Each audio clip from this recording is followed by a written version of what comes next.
Hello, this is Memphis Communiversity. Today we're going to be practicing an AP Calculus polar question. Today we are doing difficulty 3 out of 10. So if you know, on our channel we go from difficulty 1 through 10 in every single free response question, including polar. In this case, we're still in sort of the beginner level, difficulty number 3. We still have the use of calculator. Notice that in this question we are not given the sort of graph of this function here, this polar curve. Usually they provide us a graph. Usually there might be two, but in this case there's only one. But you'll see that it actually isn't too bad. This question might even be easier than difficulty number 1 and 2. I'll let you be the judge of that if you watch all 3 videos. Of course, we appreciate you supporting our channel by watching our videos. And let's get started with this one. So first question is, as normal, the area question in polar. So remember that the formula for area is 1/2 the integral of r squared. No pi's, because pi's are involved as you take the integral. So there's two hard parts about this question. The first part is usually there's two functions here, but in this case we have one, so we don't have to deal with that. But remember that in difficulty 1 and 2, we saw two different functions where one of them was a circle and one of them was not a circle. So what we did is we broke up the area into two different parts, or maybe took a piece of a circle and subtracted. Go watch those videos if you want a review of that. So that's the first part, is sometimes you have to deal with two different functions. And then what I think is the hardest part about these area questions is the angles. Because, for example, in this question, the r is really simple. You're just going to put whatever it is. So it's going to be integral of 2 theta plus cosine of theta. You don't have to take any derivatives. It's just r squared. So the only thing we have to think about is just the angles. And here the question's not too bad, because they sort of give us the angles without explicitly telling us what the angles are. So because we're doing the area enclosed by the second quadrant, so remember, obviously this is the first quadrant, this is the second quadrant. We're also dealing with angles. So remember that the first quadrant goes with angles 0 to pi over 2. The next one goes pi over 2 to pi. That's the one we want, actually. And then we go 3 pi over 2. And then finally we go up to 2 pi, which is the same thing as 0 in the unit circle. So in this case, because we are doing the area of the graph of r, so I was seeing if the wording was right, but yeah, you have the graph of r. R is going to look something like this, maybe, I'm not sure. And then we have the x-axis, which is this, the y-axis right this. So we're just doing this area, and we don't have to think about top minus bottom like in area questions. All we're thinking about is r squared and the angles. So it looks like we're going to be starting with angle pi over 2 and ending with pi. So again, the hardest part is always these angles. Here the angles are not given. The angles were given in the previous 2 videos. But you can just think about it, well, I'm only doing second quadrant, so I'm going to go pi over 2. Pi over 2 is my lower limit, and then to pi. For example, there's some questions where you can easily tell that your angles are going to be the top half of the Cartesian plane, which is just 0 to pi, for example. If you were doing just the first quadrant, it'd be 0 to pi over 2, things like that. So once you set this integral up, and again, the hard parts are the limits themselves, all you have to do is type it in a calculator, because we can use a calculator in this question. So it's not too bad. So I'm going to go to Freddie here. Freddie is my helpful calculator, and we're just going to type in this integral. So it's going to be math. We're going to go down to integral. Pi over 2 to pi, so pi divided by 2 all the way to pi. And then we are going to type in this function. So 2x plus cosine of x. Keep in mind that this is, the formula is 2 theta plus cosine theta squared. It's r squared, so don't forget that squared. If this were a multiple choice question, there'd be some answers that were wrong. That would be wrong with out the squareds, or for example, the 1/2, but you want 1/2 r squared.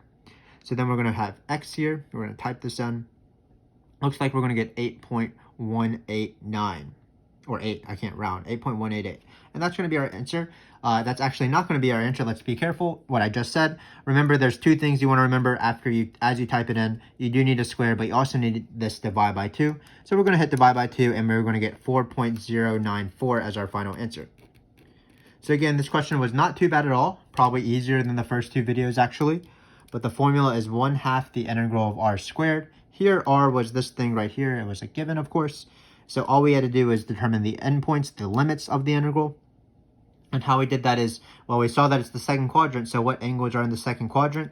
That is pi over 2 to pi. So now we have this question that I'm not even sure if it's on the AP exam or not, but it's length of the curve. And let me just tell you what the formula for length of the curve is. So let's actually review the length of the curve formulas that would be more likely to appear on the AP exam. The first one is just regular length of the curve. So that one is, of course, the integral of a to b square root of 1 plus the derivative squared. So we have that formula. That's like if f of x is equal to x squared times e to the x or something like that. You would take the derivative and plug it in here. Then you have parametric lengths of curves. Another way to say this is the total distance of parametric lengths. So in this case, we would have a to b. And then because you have two derivatives, you put both derivatives in the slots. So it's the Pythagorean theorem on the derivatives instead. So it's this formula right here, where these might be givens. If you checked out our parametric videos, they're the playlist that precedes this one. They're a lot easier than polar fricks, in my opinion. So remember that in these questions, again, none of this is relevant to the actual question, but this is speed in parametric, and then you're taking the integral speed to find the length of a parametric curve. And again, I'm not even sure if this polar curve is on here, but we might as well include it once in the series.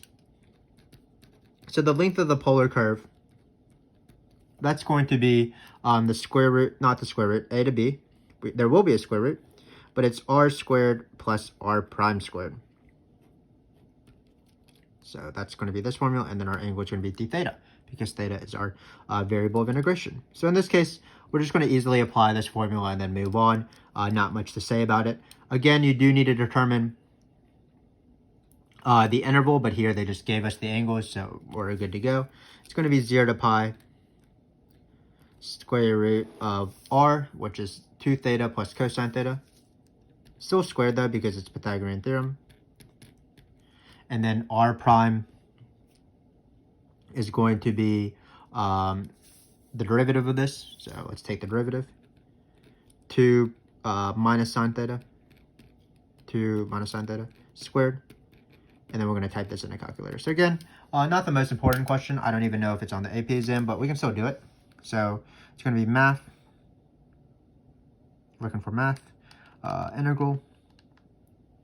And obviously, no matter what you're typing in a calculator, you always want to be really careful. I often mess up the calculator. It's definitely something that some of my students have messed up in the past, where I think that's sadder than messing up a math mistake, because you know how to do the question, you're just typing in the numbers wrong. So just as you're typing it in, keep looking at it, just make sure you're typing in the right thing. See if it gives you an accurate sort of ballpark number. Like for example, in this case, we wouldn't want a negative. Be careful with parentheses, be careful with squares, things like that. It is easy to mess up, even if you have a fancier calculator like an Inspire, for example. So looks like we need to close these parentheses, square it. That's going to be dx. Looks like our answer is 10.935. So again, not the most important question for polar. Maybe it's not even on the AP exam. If you really want to focus on length of the curve questions, you want to focus on this basic one. This one appears on every single AP exam. Sometimes it's in the multiple choice, and it's the easiest multiple choice question. You just look for the answer choice that looks like this: 1 plus the derivative squared. Parametric often comes on those parametric free response questions. Total distance is another way to say it, that the particle travels from the length of the curve. So it's the square root of the derivative squared. And then in this case, it's pretty similar. It's square root of the original r squared plus r prime squared. So again, both questions involving integrals. Area was a little bit harder because you do have to determine the angles. They weren't explicitly said, but we were able to determine that using the second quadrant. And then this one, again, wasn't too bad. So now we have this question right here. So remember that the most important thing in these free response questions is that once you move past the area, is that x is equal to r cosine theta, y is equal to r sine theta.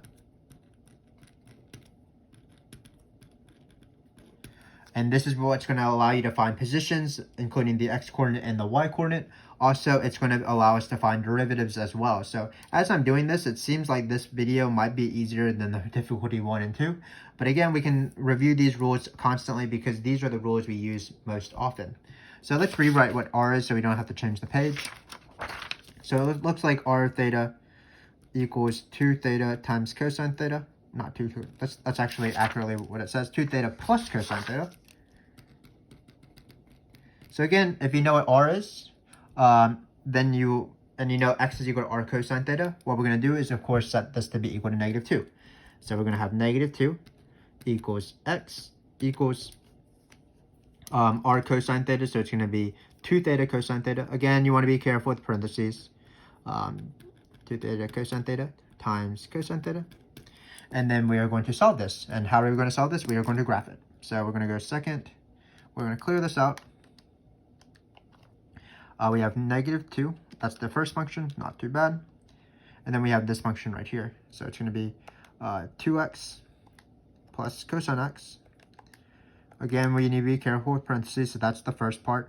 Oftentimes, they don't want you to just write cosine of x. They do want you to put time. Sometimes the calculator struggles as much as we do. So it sort of needs specific notation in terms of when you type it in. So now we're doing the window. Remember that how I like to affect the window is just using their numbers right here. So I'm going to put x's because I'm using x's. Hopefully that's not confusing that we're using x's in the calculator because you're typing this in, but it's really thetas. But we're going to use stuff between pi over 2 and pi over 2 and pi is around 3.14. So I'm going to go around 1.5-ish to 3.2-ish. I don't like to zoom because zooming is inaccurate. It's better to use the numbers that they give you so that you can have a better sort of feel of the question. So now we're going to hit graph, and we are looking for where it crosses -2. That's my -2 line. Here's my function. Looks like it's going down, and it looks like the number we want is right here. That's going to be the theta. And again, keep in mind it's kind of confusing that we're switching up all these variables. So even though it's called the x coordinate equals this angle theta, if you want to think about it, it's just our normal x equation equals a certain y value -2. So in this case, theta is the independent variable equaling x, the dependent variable, at -2. So this is going to be the x is equal to -2 line, or the y equals -2 line, and this is my function. So what I need to do is I need to go find this guy. I'm going to go to 0 like normal. Scroll left. Left bound means you go to the left a little bit of the number. Right bound means you go to the right, of course. And then guess, you help Freddy out. No sign change, so we must have guessed wrong. So let's try it again. That's embarrassing. So let's 0. So left bound. Right bound, let's go way to the right. I don't think I was to the right enough. And guess somewhere around here. No sign change. What does that mean? Graph. Oh, sorry. I keep hitting 0. I don't know why I do that. I need to hit intersection. So forgive me for that. That's why it was really confusing. So in this case, the theta value is 2.135 radians, 2.136 radians. So theta is equal to 2.136. Yeah, so you can see that sometimes I struggle with the calculator. That often happens in these videos. So just keep in mind how do you find intersections, how to find zeros, how to find derivatives, and how to find integrals. So now, we are not done with the question. We do need to find the y-coordinate of the point, but it shouldn't be too bad. All we're going to do, of course, is we are going to plug in into this theta, and this theta right here, into y, and then we will be able to find the y-coordinate of the point. So it's going to be y is equal to this r, which is this guy right here, plus cosine theta. Now we're going to multiply by sine theta, and then we're going to plug in this number right here. So let's do that. So let's leave the graph. We struggle with it enough. Don't really want to see it. So it's going to be 2 times this number.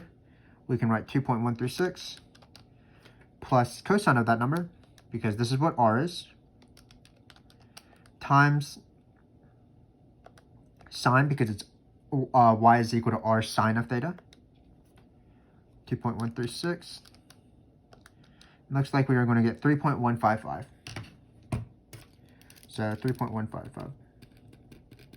So if you want to interpret this, well, it looks like whatever a curve is, when the point's at has x coordinate -2, so it's going to be on the left side, it will be in the second quadrant, 3.155, and then it will be around theta equals 2.136. That will be the angle. So again, what did this question rely on? Of course, it relied on x being r cosine theta and y being r sine theta. So what will the next question rely on? Same thing. So let's rewrite x is equal to r cosine theta, y is equal to r sine theta. So the second tricky thing in terms of polar, in my opinion, is all the derivatives that they can ask, because there's so many variables, so you can take a lot of derivatives with respect to other variables. So remember that there are three very easy derivatives. The first one is dr d theta, dx theta, and dy d theta. All of these thetas are very, very easy because our functions, for example, our r function was 2 theta plus cosine theta from the very beginning. So all of these functions are easy to take the derivative of with respect to theta because everything is already in terms of theta. So all of the derivatives are regular. So you just take derivatives, no need for the chain rule or the implicit differentiation, something like that. So these are the easy derivatives. Notice, of course, though, that they don't ask us these easy derivatives for this one. They ask us a harder derivative, dy dt. So you have dy dt, dr dt, dx dt. These are slightly harder. And what you have to do is you have to employ chain rule whenever you find them. So it's because theta is a function of t. As this particle is moving along this curve, time is the thing that's changing, and as time is changing, so is the angle, and then so is the angle, then r, x, and y are changing. So according to the chain rule, we need to take the derivative of r with respect to t. We first take the derivative of the outside, and then we multiply by the derivative of the inside, so it's going to be d theta dt. And then same thing for dx dt and dy dt. So it's going to be dx d theta dt, and then dy d theta dt. Great. So again, we're just taking these derivatives. And then as we take these derivatives, notice they're not that much harder than this derivative. As long as you know some sort of relationship between for d theta dt, then you're good to go. But keep in mind that we do have this information. D theta equals 4. One last derivative to talk about before we actually answer the question. Remember that if you want to find the slope of the equation of the tangent line, that's going to be dy dx, and dy dx, again, because of the chain rule, is going to be dy d theta over dx d theta. We saw that in video number 2.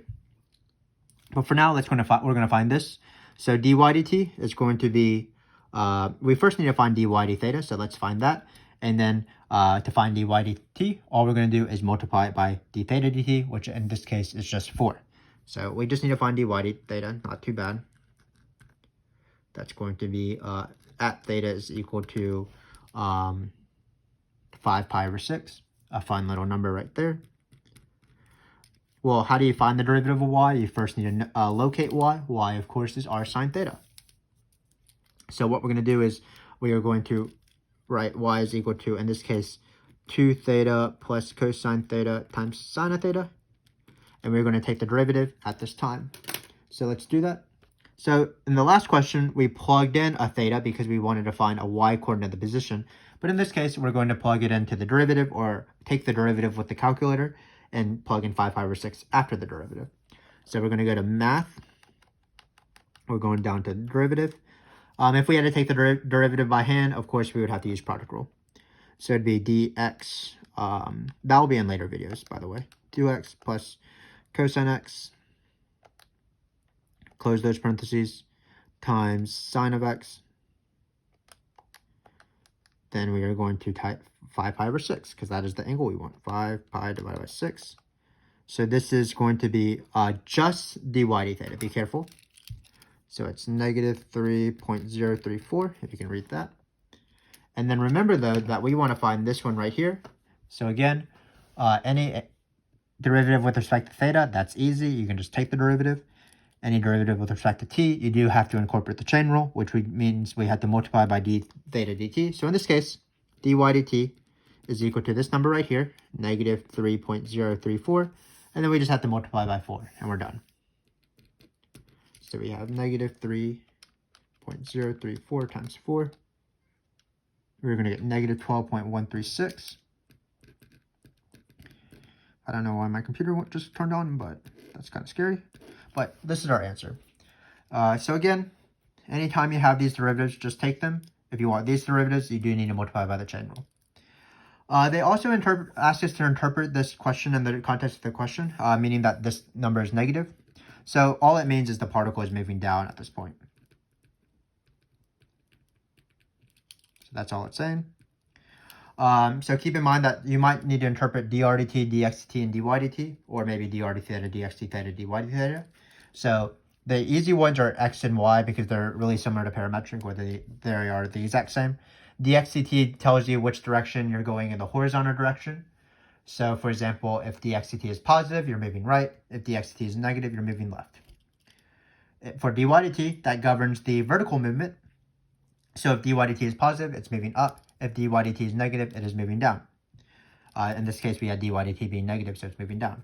What my students get confused on is dr dt. So dr dt, if it's positive, it means you have a bigger radius, so you're moving away from the origin. And similarly, if dr dt is negative, that means you have a smaller radius, which means you're going towards the origin at that point. But again, not too bad. This was not a bad free response question at all. It could be the easiest one out of 3. I'll let you determine that. But here we had an area question, just 1/2 r squared. We did have to deal with angles, but the angles were given to us because it's the second quadrant, so we were good to go. Then we had an arc length formula, which is very rare, potentially extinct on the AP exam, not asked, but it's just r squared plus r prime squared. Nice to know these other arc length formulas as well. Then for any polar question, before you take the test, you have to know that x is equal to r cosine theta, y is equal to r sine theta. That starts off all the questions. So in this case, we set x is equal to -2, and we solved the angle using a calculator. And then we plugged in this angle into r sine theta to find the y coordinate. Finally, we had to take a derivative. We went over derivatives at length because it was a nice, good discussion about derivatives. These derivatives are easy. You just take them. These derivatives are harder. You multiply by the chain rule, meaning you multiply by d theta dt. So just one step more. And keep in mind, for these derivatives, again, you really want to know x is equal to r cosine theta, y equals r sine theta. Because for this derivative, you would take this derivative. For this derivative, you would take this derivative, and so on. So hopefully this was a nice review. This is sort of the basic level of polar free response questions. You definitely want to be at this level before you start taking a test. I believe the next few videos, 4 and 5, will be around this level, maybe slightly harder. If you want to watch the big, hard, challenging questions that have been asked in recent years, polar has been, for some reason, getting a lot harder on the AP exam, then you do want to watch those later videos, difficulty 7, 8, 9, 10, and things like that. But whatever video you choose to watch, we definitely appreciate your support of our channel, and I hope to see you next time. Thanks again.